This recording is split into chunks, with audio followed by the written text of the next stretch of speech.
Sir तुमचं नाव काय? मी लक्ष्मण तातोबा मेटकरी, गाव? मुक्काम पोस्ट आचलकणी, तालुका सांगोला, जिल्हा सोलापूर.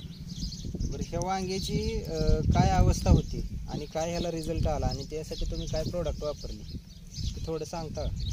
हा सगळी तुम्ही येण्याच्या अगोदर ह्या वांग्यांना पूर्ण आळी लागलेली आतून आणि ते सगळे शेंडे मरून पडलेले. आणि ज्यावेळेस तुम्हाला मी दाखवलं त्यावेळेस तर सगळे शेंडे मरले होते आणि तुम्ही सांगून ज्यावेळेस ह्याचे फवार घेतले त्यावेळेस ह्या वांग्यामध्ये बऱ्याच प्रमाणात बदल दिसून आला. काय काय औषध वापरलं तुम्ही सांगता का? हे त्यातलं MI प्राऊड, मित्रांनो, आपल्या कंपनीचं MI वीर हे आळीसाठी दिलं होतं आपण, आणि पांढरी माशी आणि थ्रिप्ससाठी MI प्राऊड, आणि त्याच्याबरोबर हे स्टिकर म्हणून MI स्प्रे प्लस. तर 10 ते 15 दिवसापूर्वी आपण यांना औषध दिली होती. पण ही औषधं वापरण्याच्या अगोदर जर ह्याची अवस्था बघितली